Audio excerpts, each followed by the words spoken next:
Mesdames et messieurs, bonsoir, soyez les bienvenus. Merci infiniment de votre présence. Je vous laisse le temps encore de vous installer. Voilà. Donc bonsoir à tous et à toutes. Je m'appelle Nicolas Didel, je suis journaliste et je suis très heureux de vous accompagner ce soir pour cette cérémonie des vœux de la ville de Rezé. Alors, dans quelques instants, nous allons accueillir sur scène Agnès Bourget, la maire de Rezé, avec qui nous allons revenir rapidement sur l'année 2023, sur les grandes lignes politiques de l'action de la ville et également sur quelques réalisations abouties, en cours ou en projet. On va voir également ensemble que l'action de la ville est guidée par plusieurs transitions, la transition solidaire, la transition démocratique et la transition écologique. On vous expliquera tout en présence des élus concernés. Et ils ont choisi ce soir d'inviter des acteurs locaux avec lesquels ils travaillent pour qu'ils témoignent et qu'ils nous expliquent comment ces grands principes de ces transitions s'appliquent au quotidien, concrètement, sur le terrain. Alors on va parler ce soir de solidarité, de démocratie, d'écologie. On va parler également de sport parce que c'est important et puis parce que nous sommes réunis ce soir dans cette très belle salle sportive métropolitaine dans laquelle évoluent deux clubs professionnels, l'Hermine de Nantes en basket et puis le Nantes Rezé Métropole volley. On est ensemble jusqu'à environ 20h15. Ensuite, on partagera un cocktail tous ensemble, accompagné avec la musique du groupe Amazonia. Et donc, ça explique la présence de ces instruments de musique derrière moi. J'en profite pour saluer Jean-Luc et Jocelyne, nos deux interprètes en langue des signes. Ben, vous faites bien de le dire. Est-ce qu'il est possible, s'il vous plaît, qu'on éclaire un peu? Parce que c'est un peu le principe de les voir. Bon, on va laisser les équipes techniques trouver une petite solution. Merci pour votre intervention. J'avoue qu'ils étaient là pour le coup un peu dans mon angle mort et je ne les avais pas tout à fait vus. Mais on va essayer de trouver une solution et je vous invite à trouver la solution. Merci beaucoup. En tout cas, merci d'avoir déjà d'être si nombreux. Merci d'avoir bravé le froid pour venir jusqu'à nous ce soir. Et puis merci bien de vous intéresser à la vie de votre ville. Alors, je regarde la lumière. Peut-être quelques instants pour y arriver. On va lancer cette soirée, si vous le voulez bien, en accueillant Agnès Bourget, la maire de Rezé, sous vos applaudissements, si vous voulez bien. Merci beaucoup. Bonsoir, bienvenue.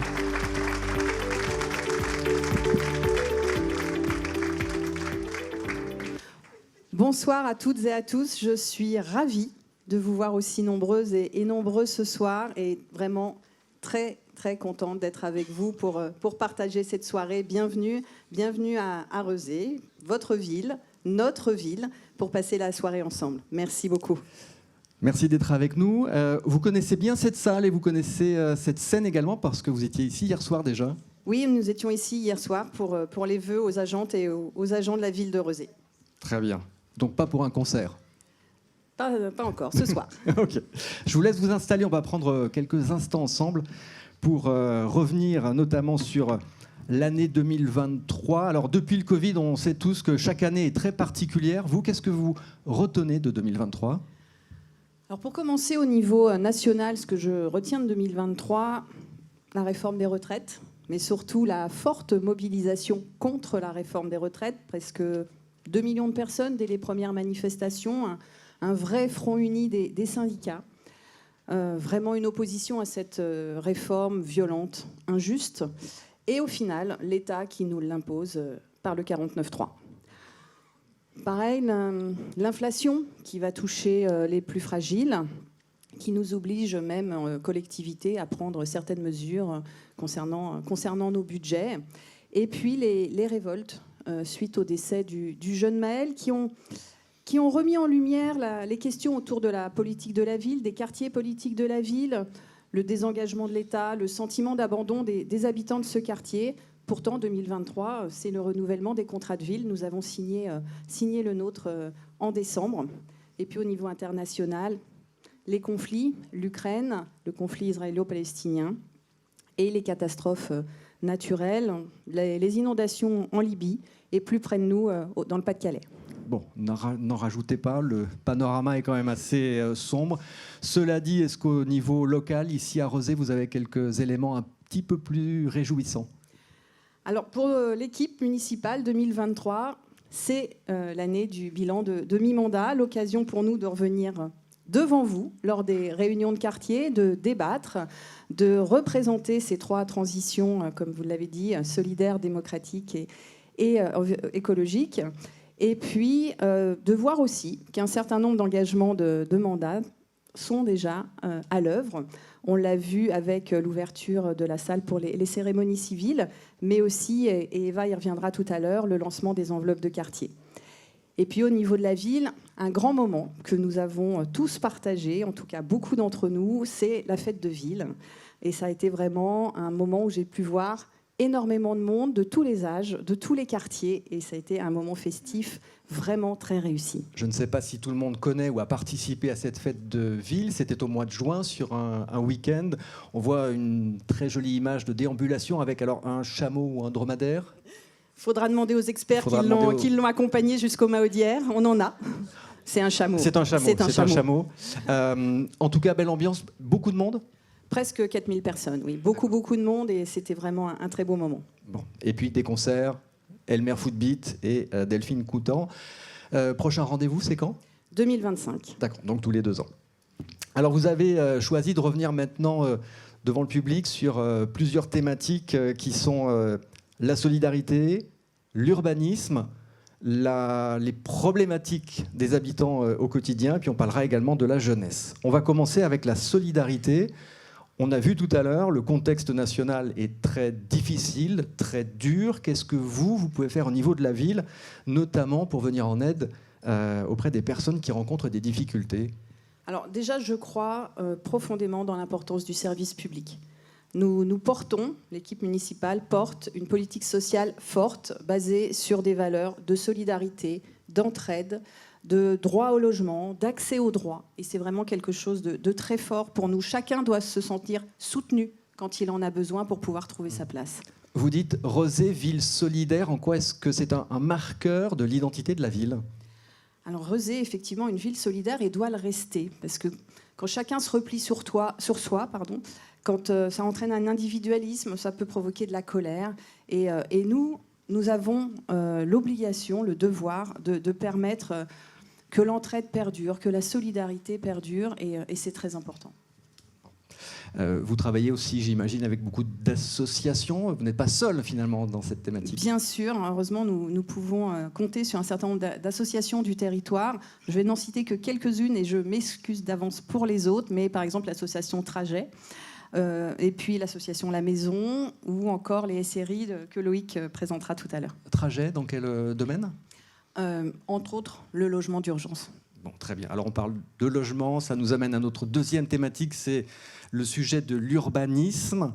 Pour beaucoup, quand on parle d'urbanisme, c'est l'aménagement de la ville, mais on peut rapporter ça à la création de logements. Pour vous, quel est le fil rouge finalement de l'urbanisme? Alors, pour nous, notre fil rouge, c'est la ville nature. Et de manière générale, l'urbanisme, c'est penser globalement la ville. Donc pas uniquement les logements, mais également les services, les équipements, les mobilités, la végétation, les endroits de ressourcement. C'est vraiment une façon de penser la ville, comment elle va être occupée et de le prévoir. Et à Rezé, nous le faisons selon les quartiers, parce que chaque quartier a sa spécificité et ses besoins. Alors justement, puisqu'on est ensemble avec les habitants, j'espère qu'il y a des représentants de chaque quartier. On peut faire une petite déambulation rapide à travers les quartiers. Alors si je le fais très très rapidement, donc Trente-Mous, quartier très dense, de bord de Loire, donc ça apporte un certain apaisement, cette présence de l'eau, mais aussi très touristique. Le quartier Pont-Rousseau, traversé par les axes majeurs automobiles, mais également un quartier où il y a un certain nombre de lieux, de places qui peuvent permettre aux habitants de se retrouver. Le quartier Ragon, qui va être un peu plus loin de Nantes, qui a besoin de requalifier certains espaces publics, mais là aussi, un tissu associatif très fort. Tout le monde connaît la fête des Caillebottes, le château, le cœur de la ville, la centralité rezéenne, un quartier populaire avec beaucoup d'espaces, d'établissements publics, la médiathèque, la maison des services, vraiment beaucoup de force. L'hôtel de ville, le quartier de la mairie, là aussi, beaucoup de passages automobiles, mais aussi des lieux plutôt verts autour du chronographe. Blordière, le poumon vert de la ville, une grande chance pour les Reuséens, et enfin la Houssaye, qui regorge aussi de force des associations de ce quartier, qui est un quartier plus résidentiel. Donc il faut réussir à préserver l'identité de chaque quartier, de réfléchir avec une vision d'ensemble. Oui, c'est vraiment ces spécificités par quartier qui nous permettent de penser notre politique d'aménagement tout en pensant une cohérence sur l'ensemble de la ville. Vous parlez de ville nature, c'est extra, mais dans le même temps, on sait tous que l'on vit aujourd'hui une crise du logement très très importante. Alors, il y a une obligation de construire, de créer du logement. Comment est-ce que vous arrivez finalement à concilier les deux ? Alors la crise, effectivement, du logement est la plus dure depuis l'après-guerre. Donc il faut construire, pas n'importe comment, pas n'importe où. Mais pour nous, l'important, c'est que tout le monde puisse trouver un logement abordable. Alors justement, plusieurs grands projets d'urbanisme. Il y a notamment le projet de château et puis le projet des îles. Si on parle de château, en plein cœur de Rezé, avec cette place Odette Robert, avec cette grande place avec un parking. Quel est l'enjeu pour vous de cette réhabilitation de cette zone ? L'important, c'est vraiment de requalifier les espaces publics et les logements. C'est vraiment la priorité, lutter contre les îlots de chaleur. Vous l'avez dit, place Odette Robert, mais aussi place François Mitterrand. Donc c'est un quartier qui a besoin d'être réhabilité. Les habitants l'attendent depuis longtemps, donc c'est vraiment une priorité pour nous. La zone des îles, plus au sud. Alors là, on va voir une image de la projection. Alors, on ne va pas dire que c'est expérimental, mais en tout cas, là, il y a une très grande liberté d'imagination de ce à quoi cela va ressembler dans l'avenir. Oui, le quartier des îles, qui va arriver bientôt, c'est vraiment un quartier. On parlait tout à l'heure d'urbanisme, de pensée globale de la ville. C'est vraiment ça, c'est vraiment cet exemple type où tout a été pensé en amont. Alors, évidemment, le logement, la qualité de logement, mais aussi la façon dont ce quartier va être habité. Donc déjà, il y a des habitants dans ce quartier. Il y a la Bastille, je le rappelle. Et puis, les mobilités, quels services apporter aux habitants qui vont bientôt arriver, quels équipements, l'école, par exemple, ou pour la santé. Tout ça a été pensé en amont. Et quand on revient à cette idée de ville nature, la végétalisation, qu'est-ce que l'on va y trouver ? 50 000 arbres, entre autres. Voilà, nous allons replanter sur ce secteur à la fin, pas dès 2027, mais à la fin du projet. Il y aura 50 000 arbres qui auront été replantés sur ce qui est pour l'instant quelque chose où il n'y a plus d'arbres. Ok, alors là ce sont deux projets d'envergure à l'échelle quasiment d'un quartier. L'aménagement de la ville, c'est aussi à l'échelle beaucoup plus réduite, quasiment d'une rue. D'une rue, d'une place. Donc nous travaillons avec les habitants, comme pour la place de la Herdronnière ou sur le village de Laufrères pour requalifier des espaces. Et puis bientôt sur les quais de Trentemou. Merci. On passe à notre troisième thématique, la proximité, ou en tout cas la problématique ou les problèmes que peuvent rencontrer les habitants au quotidien.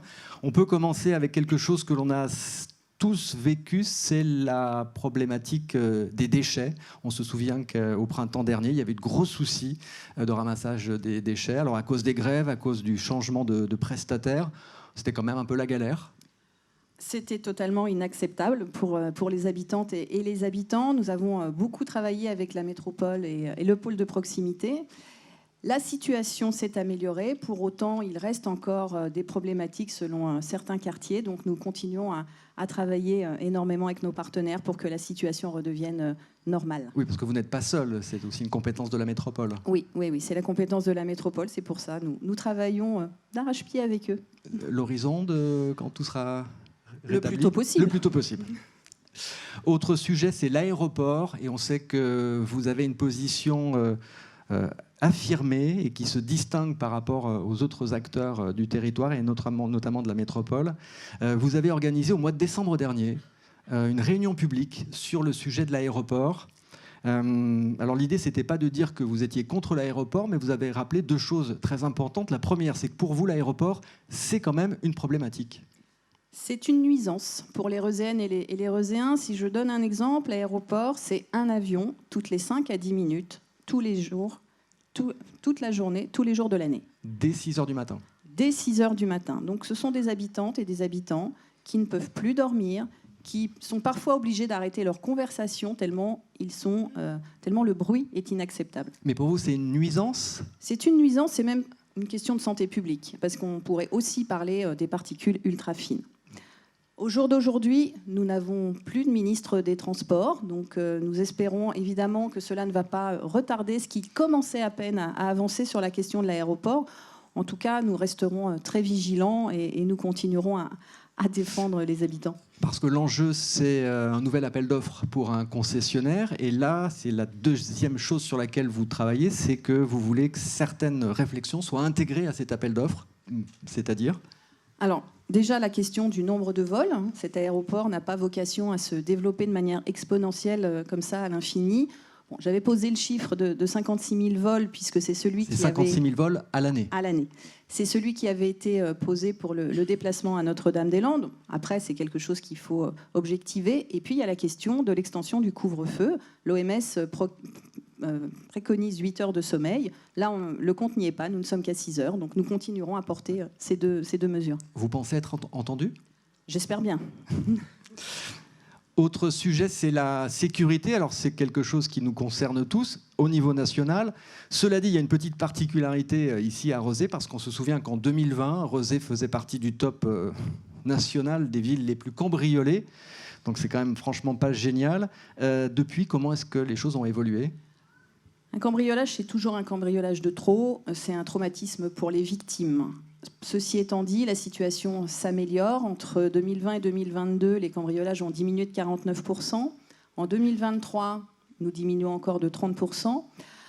À notre niveau, nous travaillons effectivement avec nos partenaires. Et puis, nous allons créer donc, la police municipale. Le responsable a déjà été recruté. Nous espérons que le premier équipage puisse être sur le terrain là, pour 2024. Ça va dépendre un peu des formations.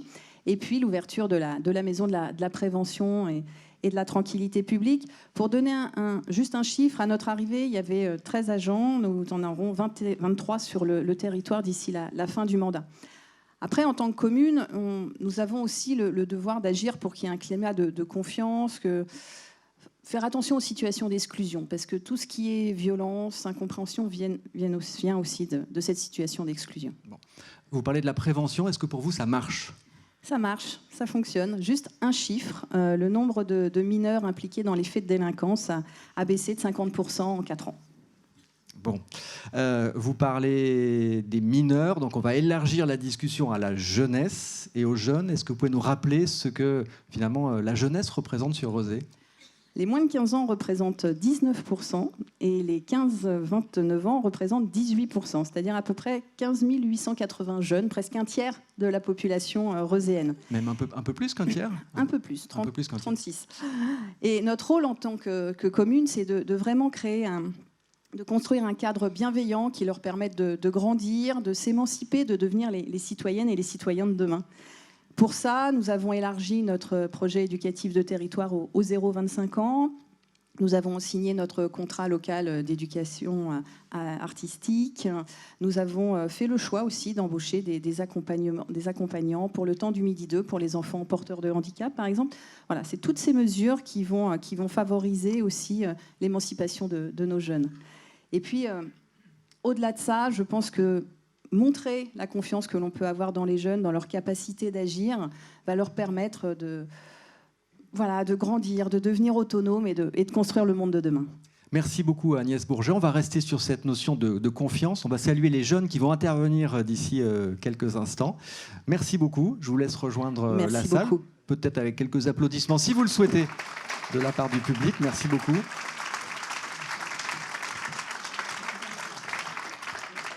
Et je vous parlais tout à l'heure des grandes transitions écologiques, démocratiques, solidaires.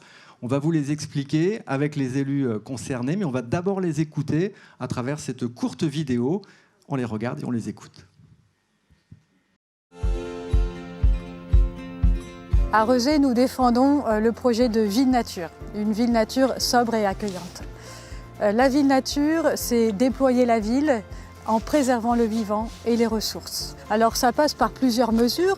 Par exemple, demander aux porteurs de projets immobiliers d'être très exigeants sur les aspects environnementaux, le respect de la pleine terre, l'utilisation de matériaux biosourcés, le confort climatique dans les logements et l'étude de l'impact climatique également du bâti. Ça passe également par la végétalisation de la ville, à travers des mini-forêts Aragon, à la Trocardière, à Bacille, par l'ouverture de parcs, le Bois des Naudières, les Trois Moulins, le Parc des Mahaudières, le Jardin de la Calobain. Ça passe également par la débitumisation et la végétalisation des cours d'école, à Pauline-Roland, bientôt Aragon. Enfin, plus globalement, la ville nature, sobre et accueillante, c'est travailler sur des projets de transition importants, comme peut l'être la restauration scolaire et la restauration collective. Et là, c'est tout un travail de coopération qui se joue autour du mieux manger, moins gaspiller, tout recycler. Le mot d'ordre de la transition écologique, c'est celui de sobriété. Un travail ambitieux, exigeant, de gestion et de rénovation de nos bâtiments municipaux, sur la question de la transition énergétique. Ce qui se traduit aussi par tout un travail avec Nantes Métropole sur l'encadrement de la publicité sur le territoire ou sur le déploiement des transports collectifs et des modes de transport doux. À Rezé comme ailleurs, il existe des situations de pauvreté, d'exclusion, de discrimination. Aussi, notre politique de solidarité, c'est de permettre à chacun et chacune de trouver sa place et le soutien nécessaire, quel que soit son profil. Parmi les grands projets menés depuis le début du mandat, je pense évidemment à la Maison des Services où nous sommes actuellement et qui accompagne plus d'une cinquantaine d'habitantes et d'habitants dans leur démarche administrative.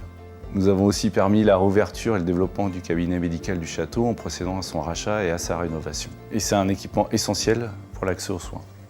Notre politique de solidarité se traduit aussi par des mesures concrètes en faveur de l'emploi, notamment avec le projet Territoire zéro chômeur de longue durée, en faveur de l'inclusion des personnes en situation de handicap avec la mise en accessibilité des bâtiments communaux, des aménagements des cours d'école et des événements dédiés, notamment dans le sport. Et enfin en faveur de nos aînés avec le renforcement du SAD, du service d'aide à domicile, et du portage de repas. Ici à Rezé, ce qu'on veut, c'est pouvoir faire vivre le débat démocratique hors temporalité d'élection.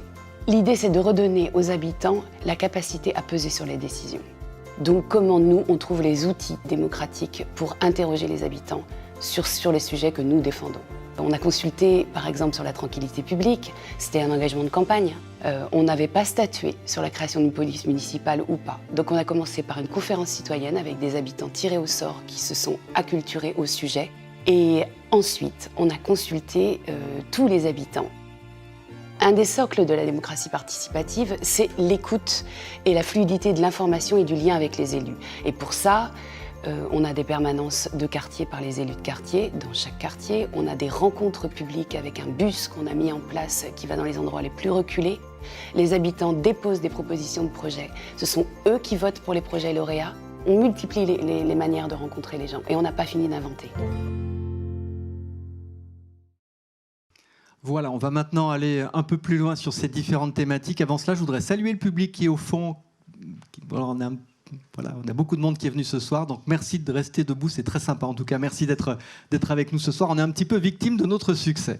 On va parler maintenant donc et revenir sur cette notion de la solidarité. On va accueillir Loïc Chussot, premier adjoint aux solidarités, et Élise Boisson, qui est la directrice des SRI. Bonsoir et bienvenue.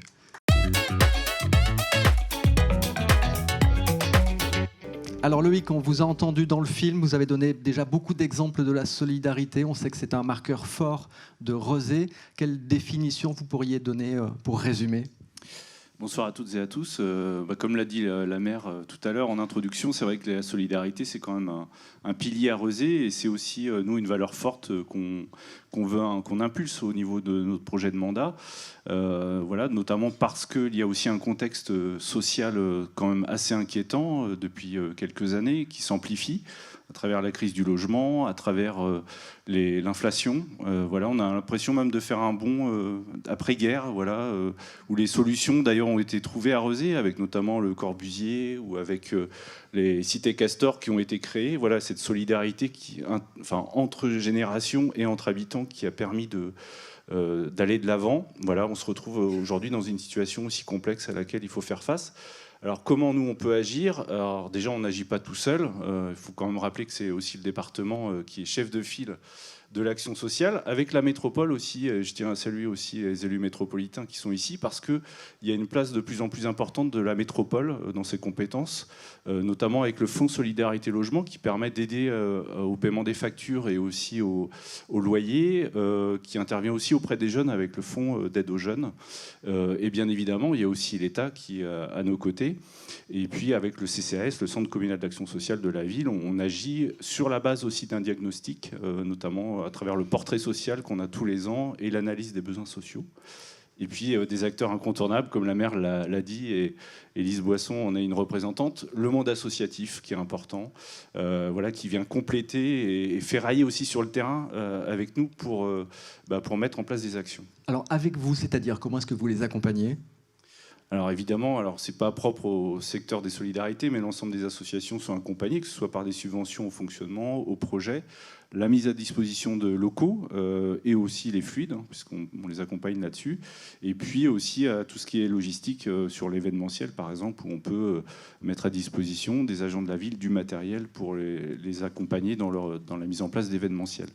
Et je tiens à préciser, puisque la maire a cité notamment l'association Trajet ou l'association La Maison, l'association La Trajet qu'on avait reçue l'an dernier d'ailleurs pour les vœux, qui est une grosse association qui intervient beaucoup sur le domaine de l'accompagnement social et de l'urgence sociale. Mais il y a aussi les associations d'aide alimentaire. On a un pôle qui avait été créé il y a quelques années avec la Croix-Rouge et le Secours populaire. Et aujourd'hui, on sait qu'ils font face à une demande de plus en plus importante, voire ils sont même obligés de refuser des personnes sur l'aide alimentaire. Donc ça devient quand même très inquiétant, cette situation-là. Ce soir, vous avez décidé de mettre en lumière les SRI, les services régionaux itinérants. Donc, Élise, vous en êtes la directrice. On va voir comment vous accompagnez les gens du voyage. On va d'abord rappeler que cette association a été créée à Rezé et en 1974. Donc, il y a une vraie histoire. Eh bien oui, depuis 1974, l'association Services régionaux itinérants se situe sur le territoire de Rezé. Elle en est à son 3e changement d'adresse, de 18 rue de la commune, 26 place Sémar. Et aujourd'hui, nous sommes donc au 108 Aristide Briand. Donc l'association est implantée sur la commune de Rezé, puisque la commune de Rezé est une commune qui a vu arriver les voyageurs, les gens du voyage, avant beaucoup de sédentaires, pour faire un peu simple. Voilà, au-dessus de l'église Saint-Paul, historiquement, vous aviez des maraîchers. Et donc, les gens du voyage venaient apporter leur force de travail saisonnière à ces maraîchers. Donc, ces implantations se sont faites comme ça. Donc, nous, c'est très important pour nous d'être sur la commune de Rezé. Parce que d'ailleurs, dans la question des gens du voyage, qui est une question départementale, il y a des communes où il y a des terrains familiaux, un type d'habitat qui n'existe pas ailleurs, et Rezé en fait partie. On peut citer Bougnay aussi, et c'est vrai qu'il y a des associations historiquement sur ces communes-là. Donc on se dit qu'il y a sûrement un lien à cette qualité d'accueil entre la prise en compte du public, les solidarités et une association présente sur le territoire. Alors vous avez 3 grands domaines d'action. Le premier, c'est l'accès. C'est l'accueil et l'accès aux droits. Et pour comprendre, on peut voir ensemble la représentation donc, de vos bureaux au 108 rue Aristide Briand. Et c'est plus que des bureaux parce que ce lieu, il est essentiel. En quoi ? Alors, la porte d'entrée de l'association, c'est déjà de faire de l'élection de domicile. Donc, par définition, les itinérants n'ont pas d'adresse. Donc, pour accéder à tous les droits, Madame la maire a parlé de l'accès aux droits. Les personnes, quand on vous demande un justificatif de domicile, que vous avez une facture EDF à fournir, il n'y a pas de souci, vous accédez aux droits. Quand vous n'avez pas d'adresse, pas de compteur électrique, il vous faut une structure qui vous offre la possibilité de vous domicilier. La particularité, quand même, un petit détour, c'est que jusqu'en 2017, les gens du voyage étaient du coup sous un régime un peu différent, qui était la commune de rattachement. Ils n'avaient donc pas tout à fait l'accès à une domiciliation en CCAS. Donc c'est pour ça qu'il y a des associations comme les nôtres agréées par la préfecture de Loire-Atlantique. C'est un cahier des charges, le même que les CCAS. Donc nous, à l'association, aujourd'hui, nous domicilions 1300 personnes. Voilà. Donc ça passe par déjà 1300 personnes qui potentiellement reçoivent leur courrier à l'association. Donc on a une grosse mission, assurée par des bénévoles d'ailleurs, de tri, accueil du public qui vient chercher son courrier, qui appelle. Et puis on a une particularité qui nous différencie de pas mal de CCAS. On peut renvoyer le courrier sur le lieu d'itinérance. Donc des gens qui sont à Bordeaux, qui ont du courrier important, qui arrivent à Rezé. on le réexpédie. Donc ça, c'est le cœur de l'association, c'est la porte d'entrée, le courrier, l'accès aux droits. Et donc derrière, l'association s'est développée. Donc on a aujourd'hui un service d'écrivain public qui peut aider en lien avec le service courrier à l'accès aux démarches. Et l'autre cœur de l'association, c'est l'illettrisme, la prévention de l'illettrisme, puisque le fondateur des SRI, Étienne Pierre, était instituteur des écoles chrétiennes et se déplaçait de région en région. C'est pour ça qu'on s'appelle services régionaux itinérants. Il œuvrait sur toute la région Grand Ouest et il faisait l'école aux enfants sur les lieux de vie, puisqu'avant il n'y avait pas d'aire d'accueil. Voilà, on est dans une autre époque. Donc on garde ce marqueur fort. Très bien. La lutte contre l'illettrisme, c'est votre deuxième mission. Et la troisième, c'est aider les gens du voyage à s'insérer économiquement et professionnellement. Comment est-ce que vous le faites ? Alors, toutes nos missions tendent à ça. On est sur une association qui prône l'insertion sociale et économique en même temps. Voilà, on pense qu'on peut avancer vers l'économie sans pour autant avoir parfois réglé tous ces freins sociaux. Donc aujourd'hui, on a un service qui accompagne les entrepreneurs sous le statut de la micro-entreprise à la bonne gestion de leur entreprise, aussi parce que parmi la population gens du voyage, on a encore pas mal d'illettrisme. Donc voilà, on est sur des accompagnements pédagogiques et même sans savoir tout à fait bien lire, bien écrire, on peut apprendre à gérer. Et on développe aussi une mission d'insertion socio-éducative pour le public jeune. Voilà, donc un accompagnement individuel et collectif. Vous nous avez parlé d'un peu plus de 1000 personnes accueillies, enfin en tout cas sur la domiciliation. Globalement, vous accompagnez combien de personnes ? Alors là, sur la fin d'année, 2023, on a à peine consolidé nos chiffres, mais 2022, on avait 2000 personnes adhérentes. Donc voilà, des adhérents, ça peut être des gens qui ont besoin d'une aide ponctuelle. Sur des personnes qu'on suit vraiment à l'année, avec qui il y a un accompagnement plus global, on va dire, on tourne autour de 200 personnes à peu près. Et pour cela, vous êtes 9 salariés et 50 bénévoles. Ces bénévoles, qui sont-ils et quel est leur rôle ? Alors, les bénévoles, ils sont pluriels, divers, variés, au parcours professionnel aussi souvent très, très varié, retraités, actifs, jeunes étudiants. Enfin, on a pas mal de diversité parmi les profils. On a des missions qui nécessitent une grande régularité. J'ai parlé du service courrier. Donc là, tous les matins, il y a 2 bénévoles qui tiennent la boutique. Voilà. L'association, historiquement, donc 1974 jusqu'au début des années 2000, il n'y a pas de salariés. C'est les bénévoles donc c'est pour ça qu'on garde ce marqueur fort, cet ADN fort.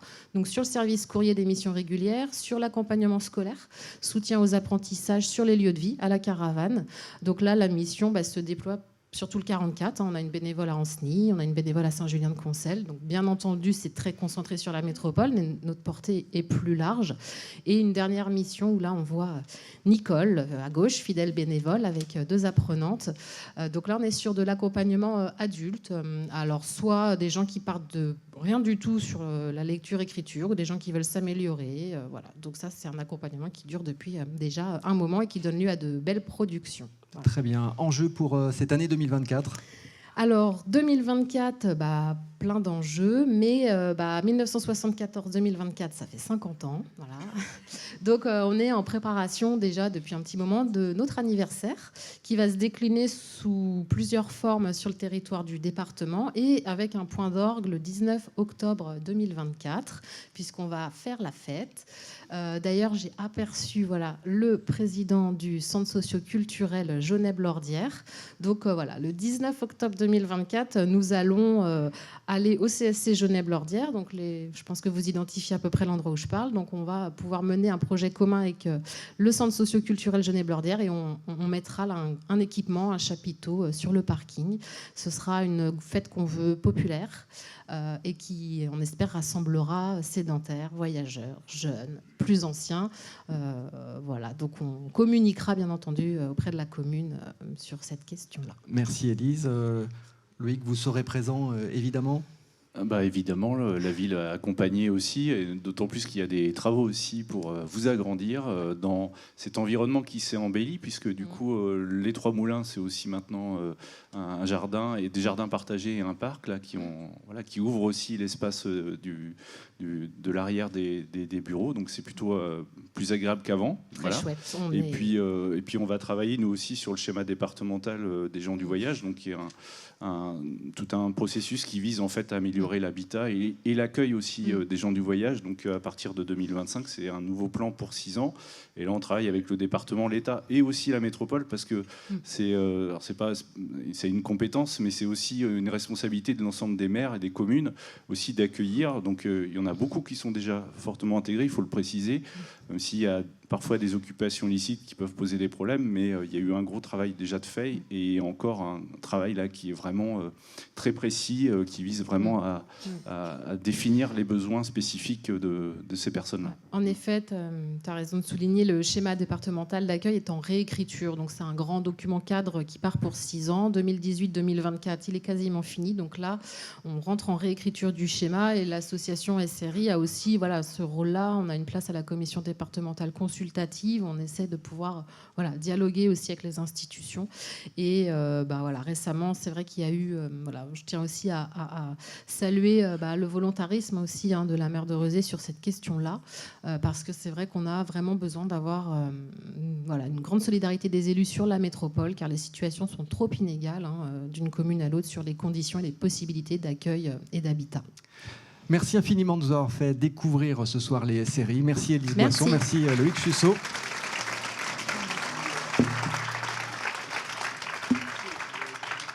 Je vous laisse rejoindre la salle et on va passer maintenant à notre deuxième grande transition qui est la transition démocratique. On va en parler avec Eva Pacro, adjointe déléguée au dialogue citoyen. Bonsoir, bienvenue.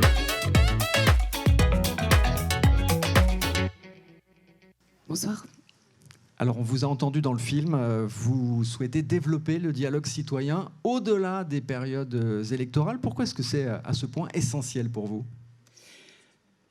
On a été élus par les électeurs rezéens, dont on a un beau panel ici ce soir, pour défendre un programme. Donc on se doit forcément, c'est la moindre des choses, d'essayer de défendre, tant que faire se peut, le programme sur lequel on a été élu. Cependant, on doit avoir conscience que la réalité ne se fiche pas à un instant d'élection et que le contexte à toutes différentes échelles, nationales, communales, régionales, enfin à toutes les échelles, peut bien sûr évoluer. Et déjà en 3 ans, il a énormément évolué. Loïc en parlait tout à l'heure. Et Agnès aussi sur le logement, sur la crise du logement, qui n'est qu'un exemple parmi d'autres.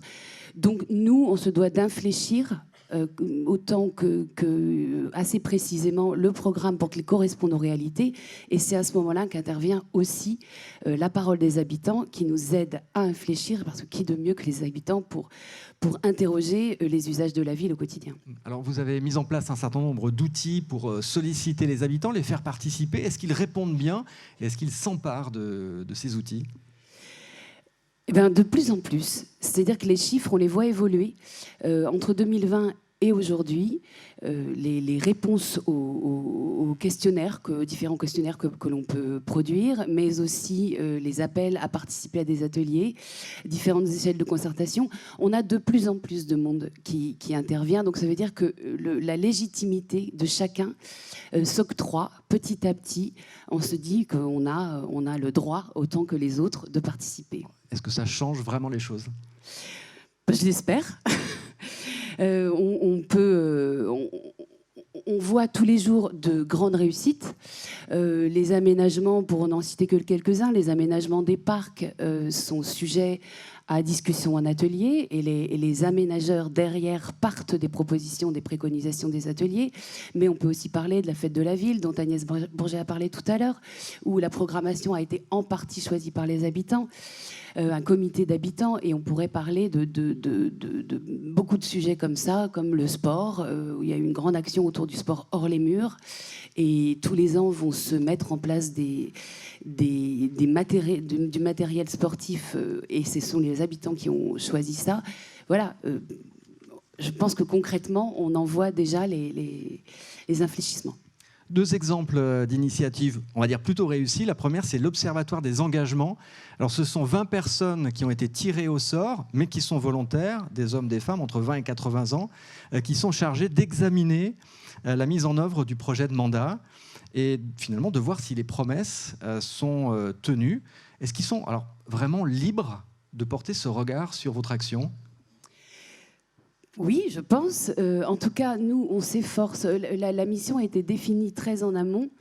C'est-à-dire qu'ils ont pour mission d'étudier où en est notre projet de mandat, de rendre compte si c'est fait, comment, si ce n'est pas fait, pourquoi.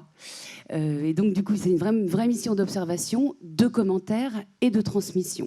Voilà, ce sont les trois... Et d'en rendre compte, notamment dans le journal municipal, où ils peuvent finalement écrire leur vision du projet de mandat. Oui, parce que ce qu'on a pu constater, c'est que ce n'est pas nouveau d'avoir ce genre d'instance dans les municipalités.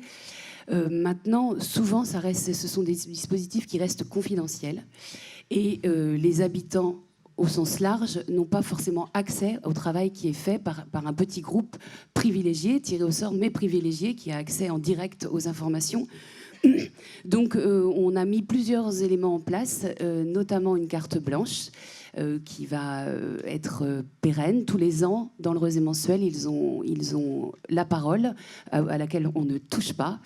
Ça peut vous bousculer un peu, non? Oui, ça peut. C'est fait pour ça. En tout cas, nous, ça nous demande de nous poser pour trouver l'argumentation, l'explicitation de notre projet, le pourquoi, le comment. Et puis, bien sûr, qu'on n'est pas contre se faire bousculer de temps en temps. Ça nous fait avancer aussi. Autre initiative, autre action, ce sont les enveloppes de quartier dont Agnès Bourget avait parlé tout à l'heure. Ce sont des aides pour accompagner des projets et des initiatives portées par des habitants. Alors, il y a eu 71 projets, dont 28 éligibles. Quelle est, alors, au-delà de l'intérêt, la particularité, là aussi, de ces enveloppes de quartier? C'est le seul dispositif qui part totalement de l'initiative citoyenne. Donc c'est pas vous qui donnez le cadre, répondez à ce type de projet? C'est nous qui donnons le cadre de ce qui est possible de faire, c'est-à-dire que les habitants ne peuvent postuler que sur des compétences villes, hein, la culture, l'aménagement de certains espaces publics, le sport.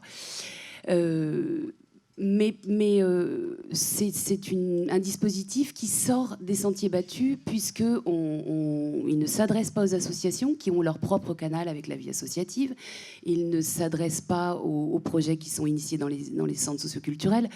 C'est vraiment des initiatives d'habitants. Donc ça fédère, c'est censé fédérer les habitants entre eux et d'essayer de mailler le territoire avec des actions, avec des projets qui viennent directement des habitants. C'était la première édition. 2023. Alors on a, je crois, une image d'un de ces projets, voilà, d'une action avec des jeunes du quartier de Château. Qu'est-ce qu'elles ont fait? Oui, on avait envie de mettre en avant ce projet-là particulièrement. C'est un des 7 lauréats, puisqu'il y a 7 quartiers. Et il se trouve que c'est le seul projet gagnant, lauréat, qui est porté par des mineurs. Et pour nous, c'était important.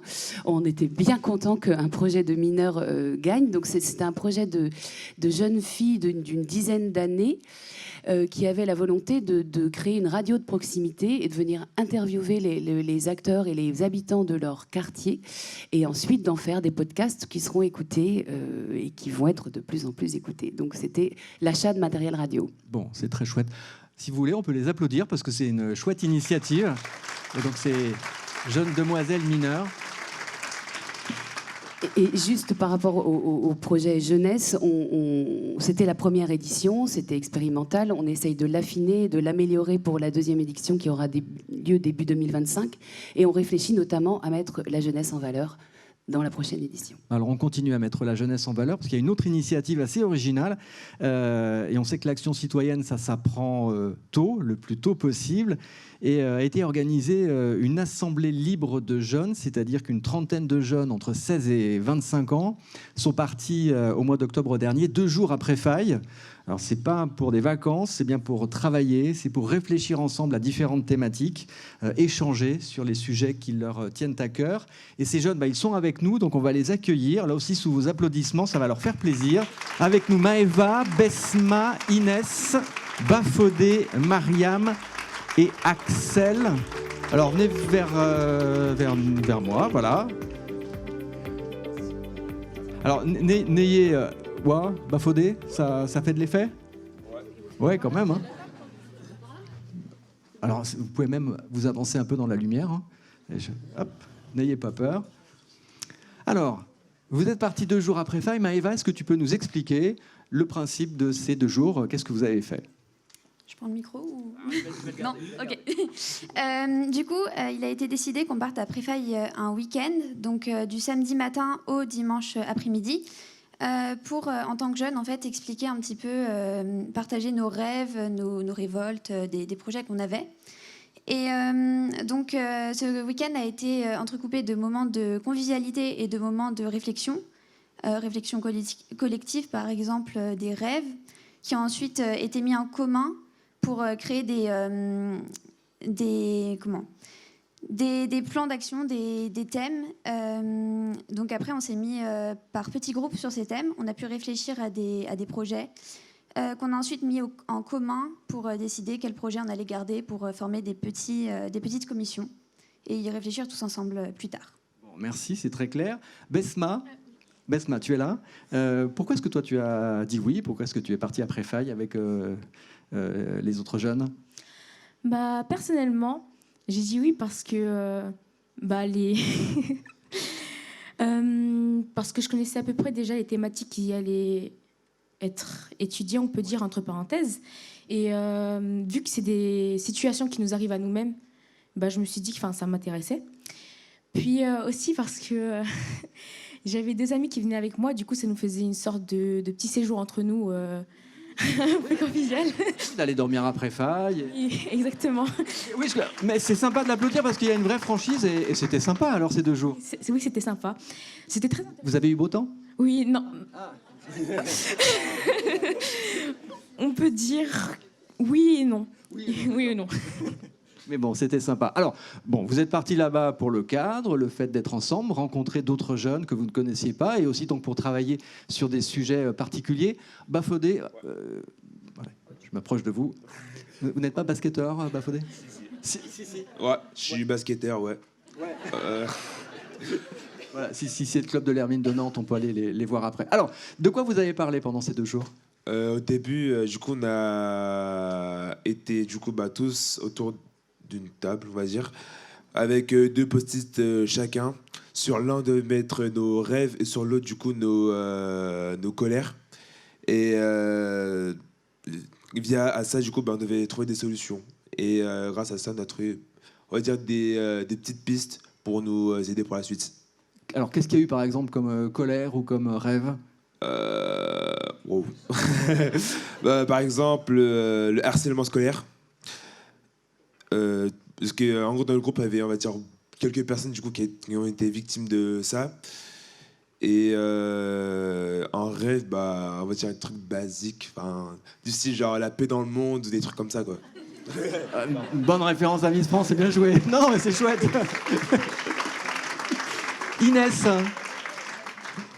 Inès, alors ce qui est sympa, c'est que vous avez pas seulement discuté, mais vous avez employé des méthodes très originales pour le faire. Oui, donc on avait utilisé par exemple des Playmobil et on a fait la méthode photographique pour représenter des scènes. Par exemple, le harcèlement scolaire. Et on devait trouver des solutions. Et puis à la fin, on essayait de justement trouver des solutions, comment améliorer tout ce qui est harcèlement ou excusez-moi, tout ce qui était politique, tout ce qu'on pouvait pouvoir améliorer. Ok, c'est très clair. Bon, initiative très originale. Je sais que les équipes ont été formées à différentes méthodes pour favoriser la discussion. Et on va terminer, alors non pas tout à fait, avec Mariam. Mariam, bonsoir. Alors qu'est-ce que tu as le sentiment d'avoir appris à travers ces 2 jours? J'ai l'impression d'avoir appris à mieux savoir parler devant des personnes. Et c'est le cas. Et aussi, j'ai appris différents points de vue de personnes autres que moi. Ouais, donc discuter, c'est pas toujours facile. Oui, parce que pour moi, mes idées sont les meilleures. Et voilà, c'est tout. Et tu es toujours dans cette idée-là? Plus trop maintenant, parce que on m'a expliqué que j'étais pas le centre du monde. Et mais tu es le centre de la scène ce soir. Hein. Oui. Et c'est tout. C'est tout. On peut applaudir. Mariam, là aussi pour sa franchise. Mais c'est un très bel enseignement, on parle de démocratie, c'est quand même génial. On termine avec toi Axel, si tu veux, voilà, tu as un micro. Juste en 2 mots, quelle est la suite? Parce que vous avez travaillé ensemble, vous avez réfléchi et maintenant ça devient quoi? Alors, comme ça a été dit au début par Maëva, pour la suite on a des groupes qui ont été créés. Donc en fait on se retrouve dès demain matin pour travailler dessus. Donc pour citer les 3 groupes, il y avait un groupe sur le décrochage scolaire, un groupe sur l'engagement des jeunes et un groupe sur les violences sexistes. Donc c'est avec les thèmes qui sont sortis globalement sur le week-end et qui étaient communs à un peu tout le monde. Et donc on va travailler dessus pour mettre en place après des projets, un ou des projets. On ne se ferme pas de porte pour l'instant sur le type de projet. D'accord. Bon, vous restez à Rezé, vous ne repartez pas après Faille pour travailler. Non, mais c'est très bien. Merci beaucoup, on peut les applaudir. Voilà les représentants du groupe. Pauline également qui les a accompagnés et toutes les équipes. Merci. Eva, peut-être juste un mot pour terminer? Oui, déjà, je voulais les féliciter parce que je trouve cette initiative assez impressionnante et plutôt optimiste pour la suite. Juste une petite pensée pour ma collègue adjointe à la vie associative et à la jeunesse qui a porté ce projet, qui s'appelle Carole Derchabois, qui est là, à qui je remercie aussi, je redonne aussi toute mon admiration, et puis à tout le service jeunesse qui a beaucoup travaillé, qui ont effectivement été formés pour faire ce travail-là, parce que ça s'apprend, parce que pour arriver à ce résultat-là et pour en faire quelque chose, parce que sans doute qu'on va continuer ensemble pour savoir ce travail-là, qu'est-ce qu'on en fait, nous, au sein de la municipalité, c'est intéressant pour nous.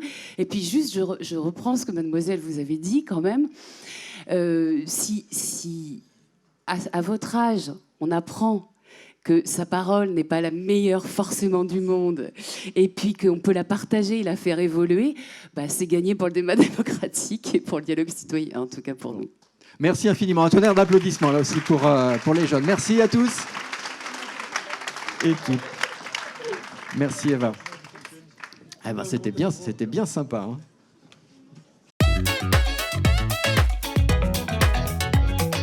On continue maintenant avec le sujet de l'écologie. On va accueillir là aussi beaucoup de monde sur scène. Claire Guilleux en charge de la ville nature, Jacques Pinault élu en charge de la restauration scolaire. Et puis 2 partenaires extérieurs, Thomas Gachinard des Alchimistes et Maxime Dubois de l'Assiette au Champ. Bonsoir à tous. Alors là, on n'a pas de chaise pour tout le monde. Je vous propose de rester debout. Hein. Ça sera plus sympa. Voilà. Bienvenue. Claire, bonsoir. On parle d'écologie. Alors, je ne vais pas dire que le sujet est facile, mais enfin, c'est un sujet qui concerne tout le monde et qui est essentiel. Oui, bien sûr, Nicolas. Bonsoir à toutes et à tous. La transition écologique, c'est un grand défi collectif qui s'impose à nous, chacune et chacun à notre niveau de responsabilité, pour changer nos modes de vie, changer nos modes de pensée et d'organisation, afin de contenir le réchauffement climatique, de limiter l'érosion des ressources et le déclin de la biodiversité. Alors on peut voir ce défi comme quelque chose de profondément angoissant, bien sûr, mais on peut aussi le considérer comme une opportunité unique de se relier, de rassembler nos forces pour construire un monde plus juste, un monde plus désirable, où le vivant prime sur toute autre chose. Alors c'est votre ambition, votre mission, mais là aussi, vous ne le faites pas seul. Non, exactement. En effet, on n'y arrivera pas sans la coopération, tous ensemble, et sans la solidarité, l'éducation et la sobriété. Et par exemple, je pense notamment aux très anciens, à toutes ces générations qui ont su cuisiner avec les restes, rapiécer, coudre, réparer les moteurs, conserver l'eau de cuisson, amender la terre avec les restes du café. Il me semble que nous devons nous reconnecter avec cette histoire-là, cette histoire où finalement les objets ont une valeur, où la consommation n'est pas au centre de notre rapport au monde, et où finalement on jette peu de choses, il y a peu de déchets, car tout se transforme et tout est ressource. On va avoir des exemples concrets avec Thomas et Oui, Claire, Oui, vous voulez pardon. rajouter quelque chose, pardon. Non, mais c'est ça que je voulais dire, qu'en fait, on travaille ardemment à la transition écologique et qu'il y a un projet dont on est particulièrement fier, c'est celui de la restauration collective. Et on en est fier parce que c'est justement une belle histoire de lien et de coopération. Très bien. Alors justement, sur ce sujet de la restauration collective, vous allez voir le lien finalement avec cette transition écologique et un petit peu ce bon sens des anciens. Alors, Jacques, vous avez, vous, en charge la restauration collective sur Rezé. Déjà, concrètement, qu'est-ce que ça représente? Alors, sur Rezé, donc la cuisine centrale de Rezé prépare pour les élèves rezéens, les crèches, mais également les élèves herbinois. C'est une particularité. Donc, des repas tous les jours. Ça représente environ 6400 repas par jour, tout de même. Ok. En termes de, si on est dans les chiffres, en termes de qualité aujourd'hui, mais on va encore progresser, on est à environ 50% de produits bio et labellisés utilisés dans les plats confectionnés. Et puis, ce qui me tient encore plus à cœur, moi, c'est qu'on est à peu près maintenant à 80% des plats qui sont des plats confectionnés maison, fait maison, et c'est 100% pour les crèches. Enfin, juste un dernier mot, c'est également, puisqu'on est dans les chiffres toujours, c'est 26 personnes qui, tous les jours, ont un défi à relever de préparer 6400 repas. Donc je les salue pour ce travail. J'en profite également aujourd'hui pour le faire. Voilà. Vous faites bien. Merci. Vous avez initié en 2021 une démarche qui porte sur 3 points. On va les voir s'afficher à l'écran. C'est, vous en avez déjà un petit peu parlé, mieux manger, moins gaspiller et tout recycler. Alors si on les prend l'un après l'autre très rapidement, donc mieux manger, vous en avez parlé. Alors juste avant de les détailler tous, on a effectivement initié cette démarche avec pour objectif de proposer aux enfants des écoles, rezéens et alpinois, une nourriture saine et respectueuse de l'environnement. Donc c'était un petit peu le chapeau, l'objectif du triptyque, comme je dis. Voilà. Alors mieux manger, c'est plusieurs choses, mieux manger. La première chose, c'est évidemment utiliser des produits de qualité. Hein. J'ai évoqué tout à l'heure l'histoire des produits bio et labels. Ça, c'est vraiment important, mais c'est pas que ça. C'est aussi la manière dont sont confectionnés les repas. Et je l'ai également évoqué, c'est le fait maison. Ça, c'est un point important. Parce que dès lors qu'on fait du fait maison, on va utiliser des produits bruts qui ne sont pas altérés par des conservateurs, par exemple.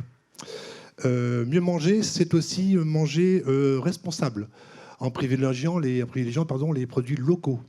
Donc, à titre d'exemple, aujourd'hui, toutes les viandes servies dans les restaurants scolaires sont locales. Alors, quand on dit local, c'est la petite région, hein, on est d'accord. Et puis enfin, mieux manger, c'est diversifier son alimentation.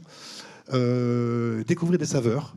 Et c'est pour ça qu'on a mis en place en 2021, au choix, tous les jours, un menu végétarien. Okay, c'est aussi notre mission de participer à l'éducation au goût. Alors, mieux manger, moins gaspiller. Alors ça, c'est un vrai enjeu pour la transition écologique, parce qu'on est tous conscients qu'on gaspille beaucoup trop par rapport à ce qu'on produit. On ne peut plus continuer comme ça, c'est évident. Donc c'est un vrai enjeu pour nous aussi. Et à Rezé, donc on a engagé un diagnostic en 2022 avec les personnels des restaurants, avec les parents, avec les équipes éducatives, mais également les enfants. Un diagnostic pour évaluer les quantités qu'on gaspillait. Alors, je ne vais pas vous cacher, les chiffres n'étaient pas très très bons. C'est pour ça qu'on a engagé dès janvier 2023 des actions à mettre en place. Pour essayer de réduire le plus possible ces déchets alimentaires et ce gaspillage, évidemment. Alors, les résultats sont déjà un effet, finalement, puisqu'on a réduit déjà de manière significative les déchets et on en est très fiers. Voilà. Et enfin, tout recycler. Alors, tout recycler, là encore, c'est un vrai défi, parce qu'aujourd'hui, mais les invités qui sont là en parleront beaucoup mieux que moi, je ne vais pas divulgacher, comme on dit. Les déchets, ça représente quoi aujourd'hui? Ça représente 30% des déchets alimentaires, représente 30% des déchets ménagers, ce qui est conséquent. Donc il faut bien faire quelque chose. Donc là encore, à Rezé, on met en place là, dès 2024. On met en place la collecte et la valorisation avec des partenaires, évidemment, qui sont, on a beaucoup de chance d'ailleurs, locaux. donc, qui sont ici présents.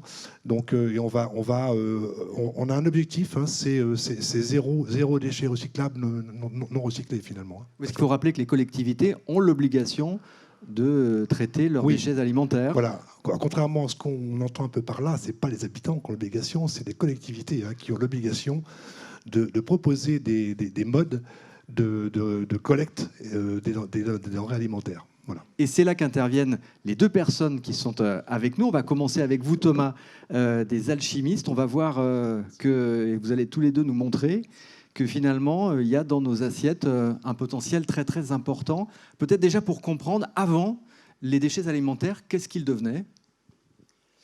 Merci pour l'invitation. Tu voulais répondre ? Non, vas-y. Je pensais que... les déchets alimentaires, historiquement, on les mettait dans le bac bleu. Le bac bleu, il y a deux possibilités pour le valoriser. Sur Nantes Métropole, il est incinéré sur la prairie de Mauves, qui est située du coup, à l'est de Nantes. Et il y a une deuxième possibilité, c'est l'enfouissement. L'enfouissement, c'est un grand site où on creuse et on met tous nos déchets qui sont à l'intérieur. Ça a été cité, le bac bleu, ça représente à peu près 30% de déchets alimentaires qu'on pourrait sortir de ce bac dans un nouveau bac qui est le bac marron. Il faut quand même réaliser ce que c'est qu'un centre d'enfouissement pour avoir un vrai impact dans son tri. Aujourd'hui, c'est quand même une pratique d'élimination des déchets qui est classique. Et on trouve en tout cas au sein des alchimistes que c'est un bon point de départ pour se sensibiliser parce qu'on ne peut pas ressortir pas choqué de ce que c'est. Et donc, on a ce contexte réglementaire aujourd'hui. C'est la loi AGEC, AGEC, anti-gaspillage pour une économie circulaire, qui oblige du coup en France le tri du biodéchet. Et donc il y a plusieurs possibilités pour valoriser le biodéchet, soit on composte, ce que font les alchimistes, soit on méthanise, ce que fait de l'assiette au champ. Bon. Pour les alchimistes, donc quelque chose me dit que vous transformez les déchets non pas en or, mais en autre chose. Alors expliquez-nous le principe. On transforme en effet avec les alchimistes en or noir, en compost. Les alchimistes, c'est une entreprise qui a été créée en 2016. On est présent aujourd'hui dans 18 villes en France et ça représente à peu près 220 collaborateurs. Sur Nantes, j'ai fondé le projet en 2020 et on est actuellement 17 collaborateurs. On s'est fixé pour objectif du coup de collecter et valoriser le biodéchet en compost. On a plusieurs activités. La première, c'est la sensibilisation. Sensibilisation au tri. On explique à nos clients comment trier le biodéchet. Parce que si on récupère dans nos bacs marrons du déchet mal trié, comme du plastique, derrière, ça peut retourner dans les sols. Et donc, il y a un gros enjeu en amont de sensibiliser au tri. On essaie d'aller plus loin dans cette sensibilisation en montrant nos installations. En 2022, c'est 3000 personnes qui ont visité notre site. Donc, on organise quotidiennement des visites. Et l'objectif, c'est comprendre que trier le biodéchet, il y a un intérêt. Quand on voit qu'au bout de quelques mois, il peut en ressortir du compost qui a vraiment une valeur pour les sols. Et il y a un intérêt et on pousse parfois la sensibilisation encore plus loin sur des modules. On en a animé un avec de l'assiette au champ qui s'intitule les cantines à énergie positive, où là ce sont les lycées de la région qui sont valorisés en deux filières qui sont complémentaires, le compostage et la méthanisation. Le compost que vous produisez à partir des déchets alimentaires, qu'est-ce qu'il devient ensuite ? Il a plusieurs valeurs. Le compost de déchets alimentaires, c'est une matière qui est assez nouvelle parce qu'avant, on ne le revalorisait pas trop. Dans les sols agricoles, on sait ce que c'est que du fumier, on sait ce que c'est que du compost de déchets verts. Le compost de déchets alimentaires, il est assez nouveau.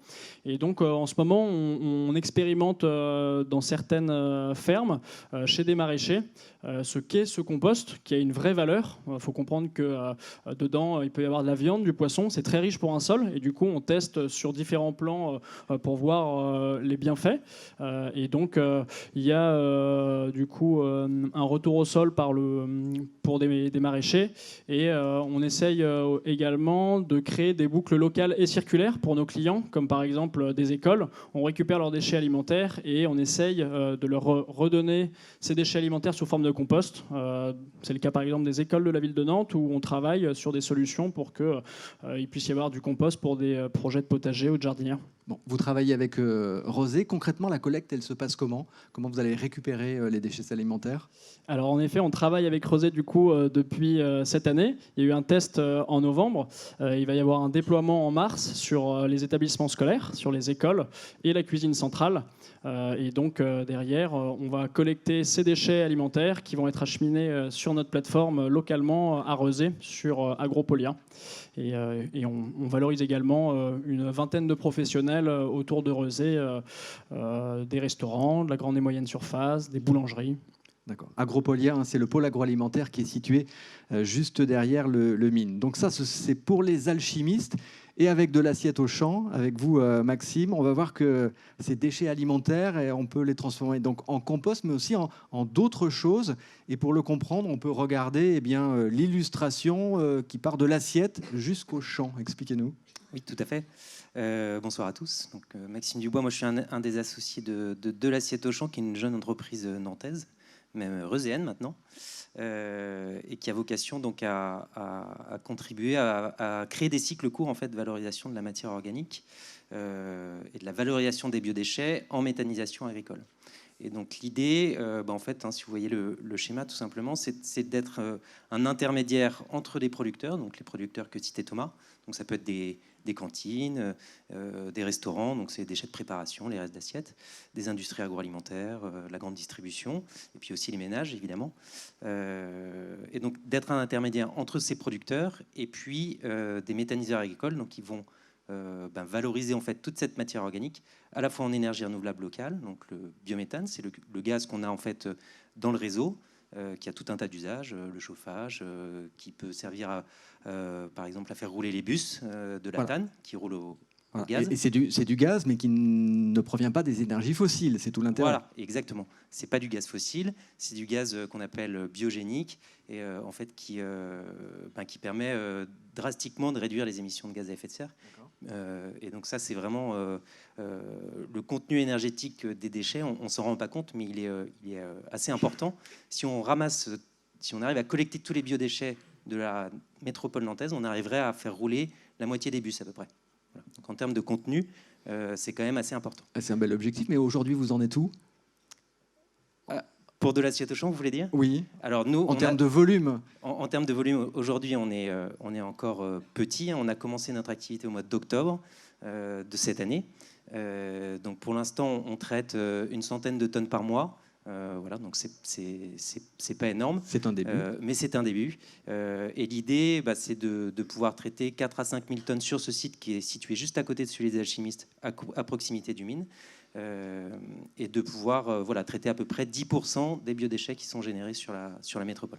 Ok, donc vous partez ensemble et tous les deux de la même matière première. Est-ce que vous êtes un peu concurrents finalement sur la collecte? Non, pas du tout, parce qu'en fait, on est plutôt complémentaires, comme Thomas l'a évoqué tout à l'heure. Le biodéchet a beaucoup de vertus. Il peut servir d'amendement pour les sols via le compost, mais aussi de source d'énergie et de fertilisants naturels pour les cultures via des entreprises comme la nôtre.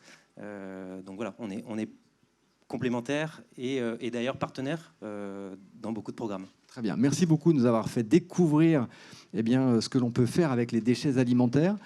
Claire, peut-être un mot sur ces deux exemples très éclairants.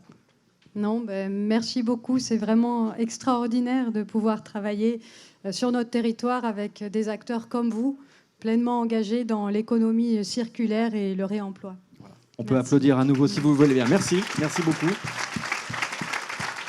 Thomas et Maxime. Merci beaucoup Jacques également pour vos explications. On reste ensemble encore quelques instants parce que là, on a traité cet aspect de l'écologie. Il y a d'autres choses à venir sur l'année 2024 notamment?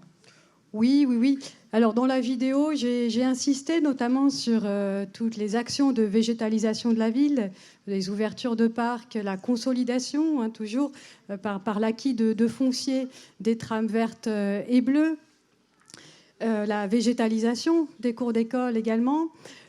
Parmi les projets, il y a ce travail exigeant qui se poursuit sur la rénovation des bâtiments municipaux, la rénovation énergétique. Il y a également une feuille de route sur les mobilités douces, qui va être présentée très très rapidement. Voilà, et je dirais que la ville a le rôle de porter des projets, mais elle a également le rôle, me semble-t-il, de soutenir les actions des habitantes et des habitants, des associations et des acteurs du territoire sur les transitions, comme on a pu le voir aujourd'hui. Et c'est dans ce cadre-là qu'on a créé le service d'accompagnement des transitions, qui est situé à la Maison du Développement Durable et qui a pour mission de rendre visible, de mettre en lien, d'accompagner les différents projets du territoire. Et on va ensemble saluer un autre projet très original mené par des jeunes. C'est un projet musical. Alors, je sais qu'on a 2 jeunes de l'équipe qui sont là, on va les saluer après, mais expliquez-nous déjà l'idée. Oui, alors c'est un projet qui a été organisé l'été dernier, justement par ce service d'accompagnement des transitions, ainsi que la direction éducation et jeunesse, que je remercie chaleureusement. Et c'est un atelier d'été de composition, de création musicale, accompagné par le groupe Contradiction. Mais peut-être que je ne vous en dis pas plus, ce serait pas mal de les écouter. Alors on va écouter un extrait du morceau de musique qui a été composé et enregistré. Donc voilà, ça dure 40 secondes, écoutez bien. J'ai vu des personnes jeter les emballages direct à la fenêtre, c'est pas tout à fait sage. Je voudrais leur dire que ce n'est pas bien. Soyons responsables, aujourd'hui et demain. Y a des gens qui ont pas d'argent ou des trous sur leurs vêtements. Ça me rend triste, la pauvreté. Ça peut plus continuer, le monde faut le changer. Time for change, il est temps de changer de modèle de société et de schéma de pensée. Ouais. Time for change, il est temps de changer. La nature, la culture doivent être nos priorités. Ouais. Time for change, il est temps de changer de modèle de société et de schéma de pensée. Ouais. Time for change, il est temps de changer. La nature, la culture doivent être nos priorités. Oh, c'est pas mal, c'est pas mal du tout. Merci Jocelyne de signer en même temps de la chanson, c'est extra et ça donne le rythme. Ça vous plaît, on sort un album de Time for Change ? Ah oui, super. Et je dirais que merci aux jeunes qui ont pu composer ça. Ça donne la pêche, je trouve, et vraiment la pêche pour continuer et ne rien lâcher sur les transitions. Très bien, merci beaucoup Claire. Je vous laisse rejoindre la salle. Merci à vous. Je crois que les 2 jeunes sont là, je ne sais pas où vous êtes. Vous êtes là-bas. Eh ben bravo, c'était un petit peu votre... Ils voulaient venir ? Vous voulez venir ? Ah, vous êtes les bienvenus ? Vous m'avez dit que vous ne viendriez pas. Où est-ce que vous êtes ? Ah, il est caché. Il est déjà au bar. Non. Ah, ici, pardon. Bah oui, dans la lumière. Alors, où êtes-vous ? Parce que moi, je ne vous vois pas avec le spot. Bah, venez vite. Venez vite sur scène. Bonsoir. Donc, vous êtes toute seule ? Attention, la marche. Et il est où ? Bon, bref, c'est vous qui allez parler. Comment vous vous appelez ? Marina. Marina, vous nous expliquez un petit peu comment vous avez travaillé, ce que vous avez voulu raconter à travers cette chanson ? Oula, Bah, en fait, on s'est un peu inspiré dans notre cerveau, j'ai envie de dire. Ouais. Moi, je sais que j'ai fait un refrain, je l'ai cherché par moi-même. J'ai surtout pensé à ce qui se passait aujourd'hui. L'écologie, il faut y penser parce que ça détruit la Terre, en fait. Enfin, il y a beaucoup de choses qui détruisent la Terre. Et que je pense qu'il faut mettre ça en avant, vraiment, parce que c'est pour nous. Moi qui ai une fille, je pense à ma fille aussi, et je me dis, ouais, mais je veux pas qu'elle vive comme nous on vit à l'heure actuelle, quoi. Donc voilà. Elle a quel âge, votre fille ? 1 an et demi. C'est un petit bout de chou. Bon, votre refrain, vous avez écrit quoi ? Je l'ai, mais je me souviens plus de trop. Est-ce que le manager de Marina est là pour... Non. Non, je m'en souviens plus. Ouais, bon, on a entendu tout à l'heure. En tout cas, bravo pour vos talents d'écriture. Et vous avez chanté aussi ? Oui. C'était sympa à faire ? C'était sympa. On m'a poussé un peu à le faire parce que je me suis dit, moi, chanter, non, pas du tout. Mais franchement... Mais pour l'écologie, on peut le faire. Ouais, voilà. Et puis, c'était cool à faire aussi. Bon, c'était super cool. Merci Marina. Merci beaucoup. Merci Claire. Écoutez, on est dans le timing, à quelques minutes près. On va continuer avec le sujet du sport. On va faire un petit sprint jusqu'à la fin. On va d'abord accueillir Didier Quérault, qui est l'adjoint en charge des politiques sportives et des équipements sportifs. Didier, un grand sportif qui arrive avec nous. Bonsoir Didier, merci. Pour tout vous dire, Didier était dans le train il n'y a pas très longtemps, donc c'est aussi pour ça qu'il arrive pile à l'heure. Et ça fait bien plaisir de vous voir, surtout à l'heure. Bonsoir. Bon, on rappelle rapidement les grands chiffres du sport à Rezé. Oui, alors Rezé était une ville sportive sous le mandat précédent.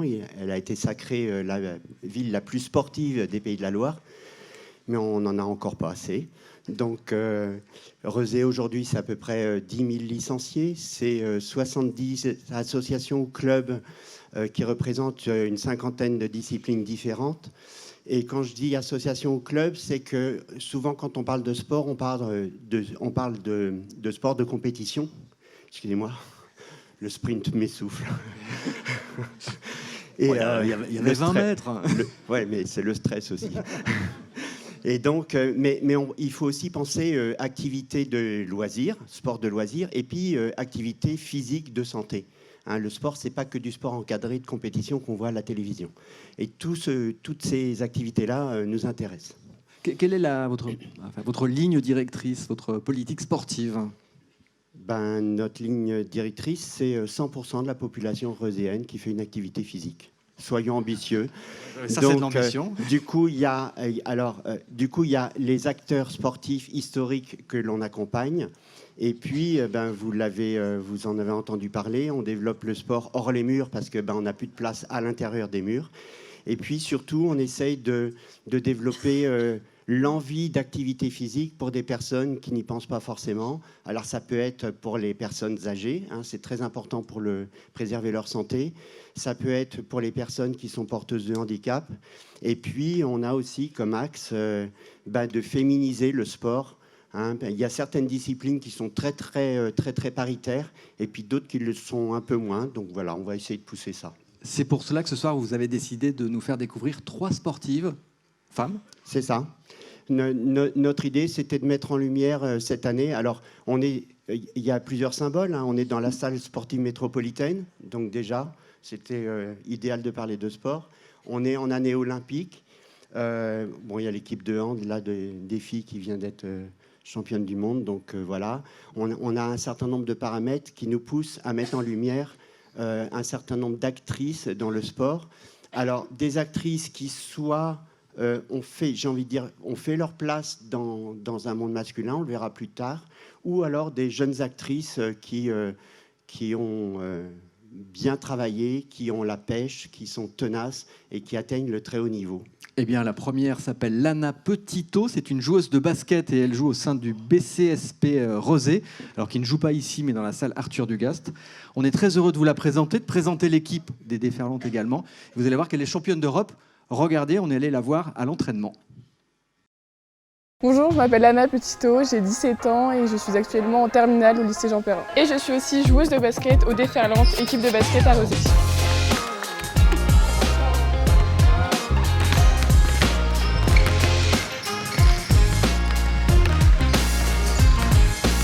Pour nous, en fait, c'est déjà une enfant du club qui a commencé ses premiers pas de basketteuse ici. On lui a fait toute confiance pour qu'elle fasse partie du groupe. En 2023, j'ai été sélectionnée en équipe de France 3-3 U17 pour participer au championnat d'Europe 3-3 où nous avons remporté la médaille d'or. Le 3-3, c'est une discipline qui joue sur un demi-terrain. On a un ballon qui est différent. On n'est plus que 6 sur le terrain et non 10, 2 équipes de 3. Il faut être très multitâche, il faut savoir un peu tout faire, tirer à l'extérieur, jouer à l'intérieur, défendre sur tout le monde, il faut être capable de tout faire. Ce tournoi a été vraiment exceptionnel, ça a été très intense, mais plein d'émotions. En plus, on arrive à avoir la victoire au final, donc que du bonheur. Nous, on est super contente, on est fiers d'elle. Ça a changé quelque chose dans le sens où c'était un engouement. C'est quelque chose qui va peut-être arriver qu'une seule fois dans sa vie ou dans nos vies à nous. Ça n'arrive pas à tout le monde. Du coup, ça a été un gros événement autour du club. Ça a fait beaucoup parler et tout ça. Ça m'a apporté de la confiance, encore plus d'engagement défensif et offensif, plus de dureté. Parce que c'est un sport qui est beaucoup plus dur, le 3-3. Et je pense que c'est très utile pour le 5-5.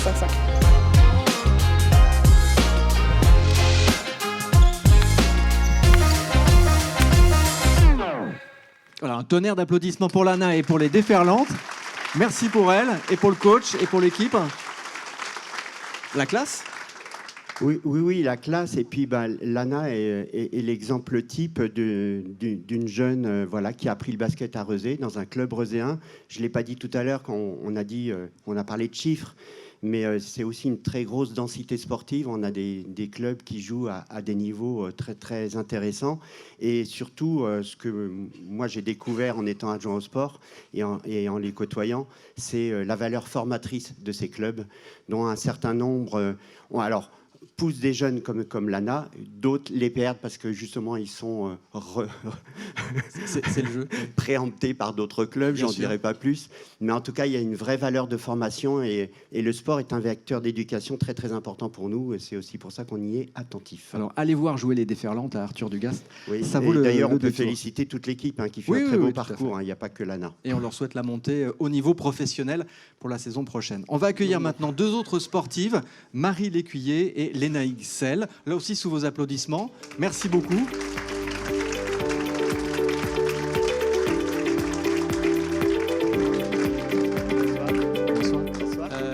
Didier, laissez la place à Marie, vous allez venir près de moi. Marie Lécuyer, qui est donc présidente de l'ASBR Athlétisme, et vous le verrez tout à l'heure, Lénaïque, qui est athlète de force athlétique. On va commencer avec vous, Marie, donc présidente de l'ASBR Athlétisme, les ailes sportives de Bouguenais-Rezé, un club d'athlétisme, 200 licenciés dans différentes disciplines. Alors on connaît la course, le saut, le lancer, et une actualité sympa parce que le week-end dernier, dimanche dernier, vous avez vécu un bel événement avec le championnat départemental de cross au stade de la Robinière. Événement réussi ? Oui, bonsoir. Oui, événement très réussi. On n'avait pas organisé de cross sur ce terrain depuis 2012. Voilà, le comité est venu nous chercher pour organiser l'événement. On a donc demandé à la ville de Rezé s'ils nous soutenaient. Et ça a été le cas. Donc, championnat départemental de cross-country court. Voilà, donc rapide. Sur nos terres, dimanche dernier. Et super réussite. On était 950 coureurs au départ.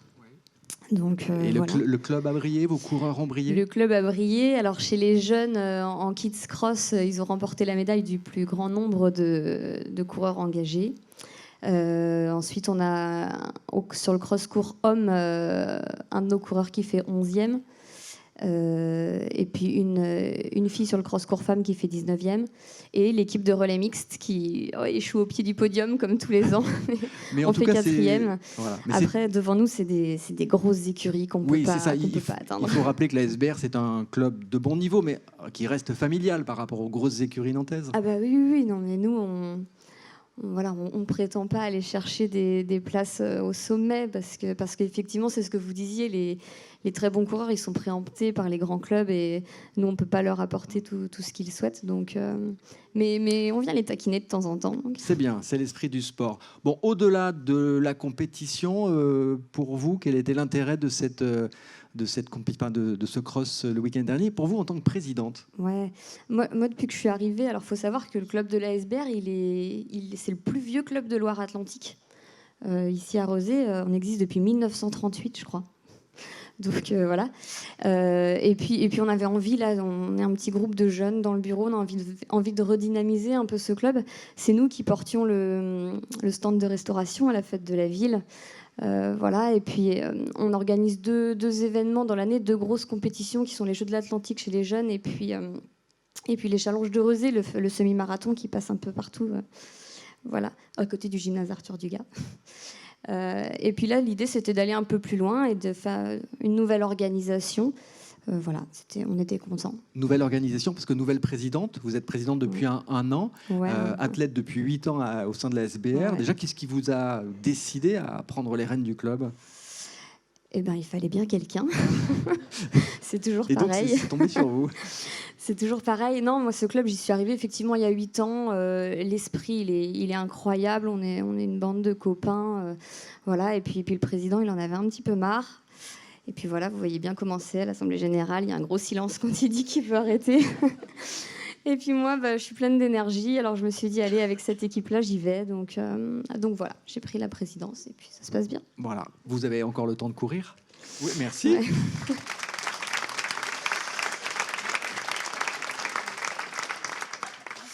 Oui, j'ai le temps de courir. C'est important, J'ai c'est fait, important ouais. de rester sur le terrain. Ouais, j'ai fait 2 marathons cette année. Et puis, j'ai couru 2 marathons cette année. Quel temps? 3h54. C'est bien. Hein. Voilà. Ouais. Mais je crois que vous avez aussi des projets de compétition, des proches bientôt. J'ai pris un dossard pour l'ultramarin, là, donc c'est une compétition de 70 km qui m'attend en courant au mois de juin. Donc voilà, va falloir se préparer. Bon, vous allez à l'entraînement après? Non, j'y étais hier soir. Ah, vous y étiez hier soir? Mais pas ce soir. Au stade, enfin, sur la piste de la Trocardière, stade Léo Lagrange, qui, Didier, va évoluer dans les années prochaines? Oui, le stade va évoluer. Alors déjà, vous dire pourquoi j'ai invité Marie, parce que bon, l'athlétisme est une discipline justement où on voit beaucoup de femmes, mais c'est plutôt qu'en tant que présidente que je l'ai invitée, parce que à l'instar de la société, hein, quand on regarde les personnes dirigeantes dans les sociétés, il y a beaucoup plus d'hommes que de femmes, et puis dans les clubs et les associations, et en particulier dans le sport aussi. Donc voilà, Marie... La réussite du cross le week-end dernier sous sa houlette voilà, est un exemple, et c'est pour ça que je l'ai invité ce soir. Et donc, vous avez bien fait. Et effectivement, l'ASBR s'entraîne au stade Léo Lagrange. Alors, on ne va pas refaire la piste, mais on ne va pas l'étendre non plus, mais on va refaire les tribunes, les vestiaires, etc. Et il va y avoir des conditions d'accueil, en particulier pour les Jeux de l'Atlantique, beaucoup plus intéressantes, avec une salle de convivialité qui n'existe pas aujourd'hui, des tribunes qui vont regarder les deux terrains de foot. Et puis, Eva en parlait tout à l'heure, dans le cadre de la concertation, nous avons concerté les acteurs, les usagers des installations, et dont la SBR de l'athlétisme pour ses besoins particuliers, la tour de chronométrie, entre autres, mais les espaces de rangement pour les perches qui font 5,50 m ou je ne sais plus combien. Enfin bref. Très bien, merci beaucoup. Donc voilà, on a parlé de l'athlétisme et on va terminer en parlant de force athlétique avec Lénaïg Selle, qui va venir près de moi si vous voulez bien. Voilà. Hop. Et autant le dire tout de suite, c'est pas évident d'associer Lénaïg à la force athlétique quand on la voit. Mais vous acceptez que je dise ça parce que c'est une réalité. Lénaïg, vous avez 25 ans, vous travaillez aujourd'hui à La Baule, dans une entreprise d'aménagements extérieurs au service marketing. Et vous avez commencé la musculation lorsque vous aviez 16 ans, à l'époque au Croisic. Déjà, première question, pourquoi la musculation? Alors, la musculation, j'ai commencé pour prendre du poids. Alors, montez un peu le micro. Pour prendre du poids, me muscler, me sentir bien dans mon corps. Pour ma santé et pour moi en fait personnellement, et ça me permet également de me défouler au quotidien. Et je voulais également faire une petite aparté au niveau de la salle de musculation. Donc en fait pour moi c'était très important de choisir une salle de musculation associative qui mélange loisirs et compétiteurs, femmes et hommes et de tout âge. Parce que justement vous êtes licencié au sein de la salle de Rezé. Oui. Voilà, ça c'est important. Oui, c'est ça. En fait, je voulais vraiment pas une salle commerciale. Je voulais que ça soit une salle associative avec des hommes, des femmes et surtout une bonne ambiance. Bon, s'il y a des gens intéressés par une bonne salle de sport et de musculation ici ce soir, elle est où cette salle? Donc c'est une salle qui est située à la Galarnière, en face du Super U. Voilà, en face du Super U, dans le complexe sportif. Oui. Et donc, vous avez fait de la muscu, ça marchait bien, et vous êtes assez rapidement passé à la compétition, et la compétition de force athlétique. Là, on vous voit, et on va vous voir ensuite en image. La force athlétique, c'est pas du tout du bodybuilding ou quoi que ce soit. C'est bien une discipline qui est très codifiée, et vous allez le voir avec 3 mouvements qui s'enchaînent. On va les découvrir en image, c'était au championnat de France, et vous allez nous expliquer l'enchaînement des 3 mouvements. Donc c'est parti, premier mouvement... Donc flexion des jambes, le squat. C'est ça. Le premier mouvement, c'est le squat. Donc en fait, il y a toujours 3 arbitres. On doit attendre des ordres. Donc là, en fait, je m'installe. Je dois attendre qu'on me dise squat et je dois descendre et remonter et attendre qu'on me dise rack. Et là, je dois descendre en dessous des 90 degrés. Sinon, c'est pas accepté.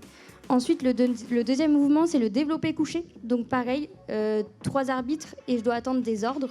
Donc on va me donner la barre. Je vais devoir attendre qu'on me dise start. Start. Ensuite, je vais devoir stabiliser en bas et on va pouvoir me dire press pour que je puisse pousser la barre et ensuite rack pour que je puisse la ramener. Et le dernier mouvement, celui que je préfère, le soulevé de terre. Donc là, il n'y a pas d'ordre. Je dois prendre la barre et la soulever. Et bien stabiliser vraiment à la fin. Donc là, 137 c'est kilos. tout simple. Voilà. On peut déjà applaudir les naïcs parce que c'est assez incroyable. Et alors, en termes de résultats et de poids, qu'est-ce que vous soulevez ? Au championnat de France de septembre 2023 qui s'est déroulé à Montpellier, j'ai soulevé 85 kg au squat, 52,5 kg au développé couché et 137,5 kg au soulevé de terre, ce qui fait un total de 275 kg.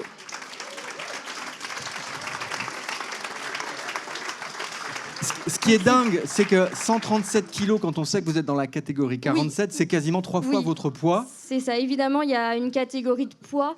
Mes concurrentes sont toutes dans la catégorie des moins de 47 kilos pour qu'évidemment ça soit équitable. Oui, sauf que vous êtes assez grande pour la discipline. Oui, c'est vrai que habituellement, mes concurrentes sont plus petites.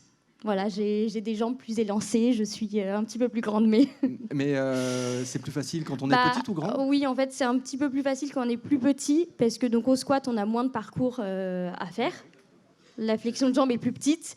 Au développé couché, si on a des plus petits bras, le parcours est plus petit aussi. Évidemment. Et au soulevé de terre, pareil. C'est dingue. Alors, on va voir une image de vous. C'est la réalité. C'est les 137 kilos. C'est les 137 kilos, on sent qu'ils sont là. Comment vous faites pour ne pas avoir peur de la barre ? Le mental et surtout avec le coach Loïc de l'ASBR de Rosé, une grosse préparation physique en amont. Donc 4 séances par semaine et de 2 heures minimum chaque séance. D'accord. Que disent vos... Merci. Mais que disent vos collègues, vos amis quand ils vous voient ? C'est ce que je disais tout à l'heure, force athlétique. C'est vrai que c'est pas évident de vous associer à cette discipline tout de suite quand on vous voit. Oui, ils m'ont pas cru. Donc on a les images, c'est vrai, c'est vrai. Donc en fait, oui, voilà, je suis obligée de leur montrer les vidéos, les photos. Ils trouvent que c'est un sport très original, qu'ils connaissaient pas, et que c'est quand même impressionnant. Oui. Prochains objectifs pour vous ? Prochain objectif, compétition samedi prochain à Saint-Joachim pour les qualifications France de novembre 2024. Très bien. Un tonnerre d'applaudissements. Alors, à la fois pour les Naïg, et pour Marie, et pour Lana. Merci infiniment. Merci à toutes les deux. Merci Didier. Voilà, je vous laisse rejoindre la salle. Et on est très très heureux de vous avoir fait découvrir toutes ces disciplines et ces jeunes femmes. C'était très très sympa. Merci à vous pour votre attention. On va bientôt conclure cette soirée avec Agnès Bourget, la maire de Rezé. Je vais vous laisser la place, le micro, pour présenter vos vœux aux habitants. Voilà, c'est à vous.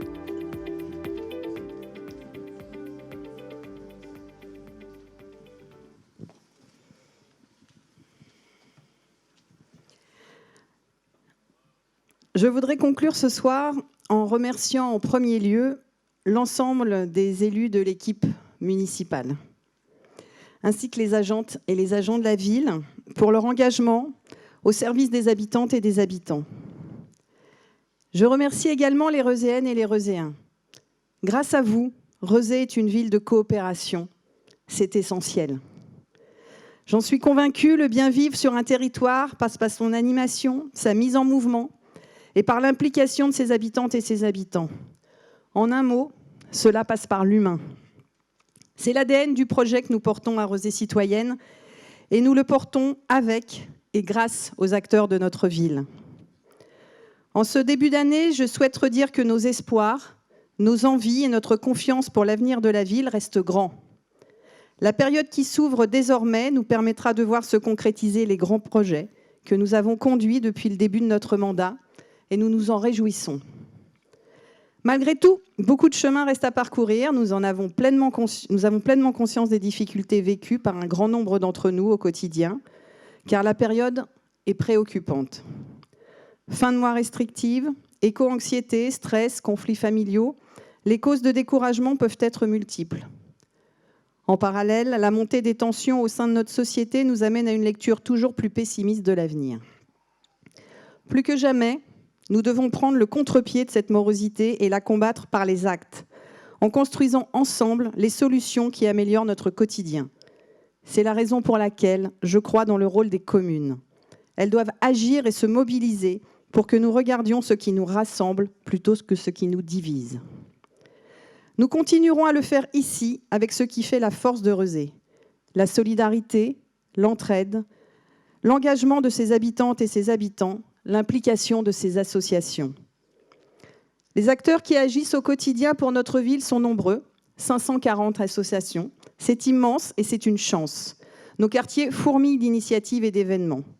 Ce dynamisme, nous vous le devons. Associations sportives, culturelles, acteurs de la solidarité, amicales laïques, collectifs de citoyens, centres socio-culturels, écoles, acteurs de l'ESS, musées et salles de spectacle. Je souhaite vous témoigner ce soir toute la considération et l'estime que j'ai pour vous. Aussi, nous continuerons à vous accorder toute la place qui vous est due dans les années qui viennent. Et dans cette perspective, notre prochain grand rendez-vous sur le sujet sera celui des assises de la vie associative que nous organiserons pour la première fois à Rezé. Je vous remercie toutes et tous d'être venus aussi nombreux et nombreuses. Je vous propose de continuer les échanges de façon plus informelle autour d'un verre. Et pour conclure ce moment, permettez-moi, au nom de l'ensemble du conseil municipal, de vous souhaiter, de nous souhaiter, une très bonne année 2024, solidaire et animée. Merci beaucoup.